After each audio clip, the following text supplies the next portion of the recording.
Hello dear student, जैसा कि आपको पता ही है कि हमारी जो वीडियो इस समय चल रही हैं वो सभी टीजीटी पीजीटी बायोलॉजी से रिलेटेड है। और इसमें बहुत ही इंपॉर्टेंट क्वेश्चन चल रहे हैं जो आपके एग्जाम में आने की उनकी संभावनाएं हैं। ठीक है, तो बिना देरी करे चलते हैं अपनी वीडियो की ओर। जैसा कि हमारा आज भी क्वेश्चंस की संख्या है कितनी, 15। ठीक है, तो पहला ये जो क्वेश्चन है इसमें पहला है, वृक्कों के अध्ययन को नेफ्रोलॉजी कहते हैं। वृक्कों का मतलब क्या है, ये जो किडनी हमारी होती हैं, ठीक है, उनके अध्ययन को या उनकी स्टडी को हम क्या कहते हैं, नेफ्रोलॉजी कहते हैं। मतलब वृक्कों का अध्ययन हम जीव विज्ञान की जिस शाखा में करते हैं उस ब्रांच को हम कहते हैं नेफ्रोलॉजी। ठीक है, नेक्स्ट क्वेश्चन है, वृक्क की उत्सर्जी इकाई को यूरिनिफेरस ट्यूब्यूल्स कहते हैं। जो अब बात आई किडनी की, जो क्या होती है उत्सर्जी इकाई यानी कि एक्सक्रीशन यूनिट जो होती है वो क्या होती है, यूरिनिफेरस ट्यूब्यूल्स। इसको हम क्या कहते हैं, उत्सर्जन इकाई किसकी, किडनी या वृक्क की। ठीक है, नेक्स्ट क्वेश्चन है, एक वृक्क में लगभग 2 लाख यूरिनिफेरस ट्यूब्यूल्स होती हैं। अब ये जो हमारा एक वृक्क यानी कि किडनी जो होता है, इसमें जो इसकी यूनिट है यानी कि जो इकाई है उसकी संख्या जो होती है लगभग 2 लाख। ठीक है, एक किडनी में 2 लाख यूरिनिफेरस ट्यूब्यूल्स पाई जाती हैं। नेक्स्ट क्वेश्चन है, मनुष्य तथा स्तनियों में यूरिया का निर्माण यकृत में होता है। ठीक है, तो मनुष्य तथा स्तनियों में यूरिया का जो निर्माण होता है वो किस में होता है, यकृत में यानी कि लिवर में होता है। ये क्वेश्चन लगभग सभी को पता ही होगा। नेक्स्ट क्वेश्चन है, अमोनिया पक्षियों का उत्सर्जी पदार्थ है। अमोनिया जो है वो किसका उत्सर्जी पदार्थ है, पक्षियों का यानी कि बर्ड्स का। ये भी इंपॉर्टेंट क्वेश्चन है। क्वेश्चन नंबर 6, अस्थियों के अध्ययन को ऑस्टियोलॉजी कहते हैं। अस्थियों का मतलब क्या है, बोन्स। ठीक है, तो बोन्स का अध्ययन यानी कि बोन्स की स्टडी हम जीव विज्ञान की जिस शाखा में करते हैं उसको हम क्या कहते हैं, ऑस्टियोलॉजी कहते हैं। नेक्स्ट क्वेश्चन है, उपास्थि का अध्ययन कॉन्ड्रियोलॉजी में या कॉन्ड्रियोलॉजी कहलाता है। उपास्थि जैसे अस्थियों से बात करते हैं, अस्थियां हमारे शरीर में अस्थि और उपास्थि 2 प्रकार की होती हैं। ठीक है, अस्थियां जो होती है वो क्या होती है, बहुत ही ज्यादा हार्ड होती हैं, और उपास्थियां अस्थियों के मुताबिक क्या होती हैं, बहुत ज्यादा कोमल। ठीक है, और उनमें कोई भी बोन्स नहीं पाई जाती।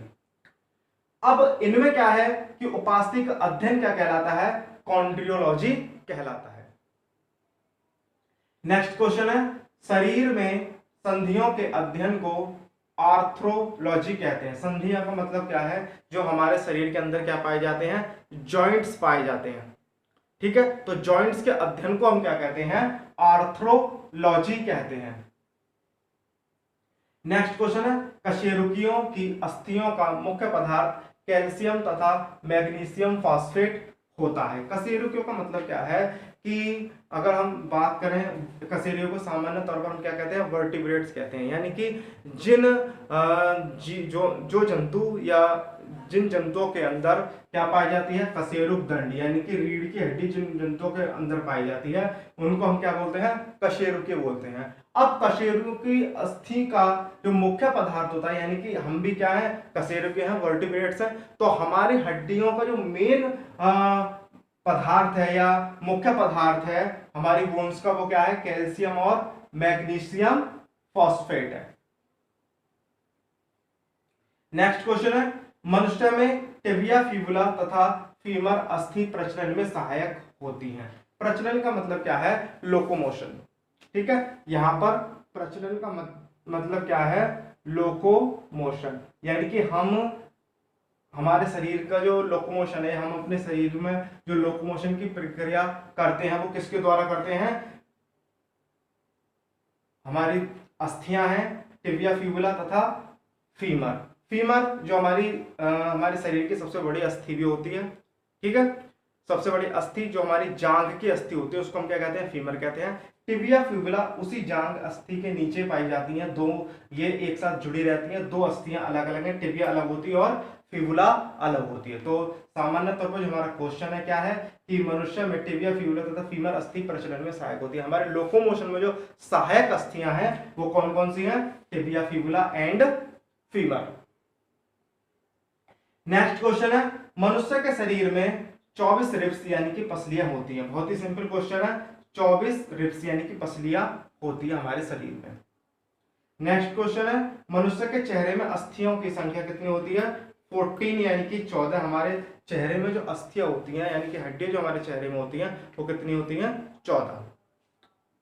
नेक्स्ट क्वेश्चन है, मनुष्य की खोपड़ी में जो अस्थियों की संख्या है वो कितनी है? 28। मतलब 28 अस्थियां हमारे कहां पाई जाती हैं? खोपड़ी में। नेक्स्ट क्वेश्चन है, मनुष्य में के शरीर में कुल 206 अस्थियां होती हैं। अब कुल जो हमारे शरीर में अस्थियों की संख्या है, बहुत ही हम 6, 7, 8 क्लास से पढ़ते आ रहे हैं, कितनी अस्थियां होती हैं? 206।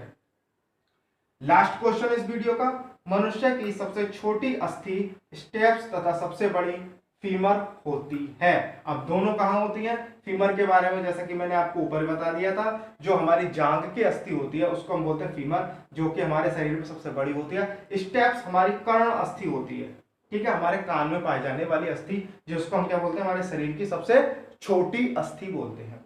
ठीक है, तो आज की वीडियो में ये लगातार हमारे क्या थे? 15 क्वेश्चन थे जो इंपोर्टेंट थे, और इसमें इस वीडियो में कुछ क्वेश्चंस ऐसे थे जो बहुत ही ज्यादा सरल थे, जो हमें आसानी से पता थे। कुछ क्वेश्चन ऐसे थे जो हमें नहीं पता थे। ठीक है, तो याद हमें सभी क्वेश्चंस करने हैं और सभी के बारे में जानकारी होनी चाहिए। ठीक है, कोई सा भी क्वेश्चन हमारे एग्जाम में आ सकता है। ठीक है, तो आज की जो वीडियो में था इतना ही था, 15 क्वेश्चंस थे। मिलते हैं अपनी नेक्स्ट वीडियो में, आज के लिए इतने काफी है, बाय।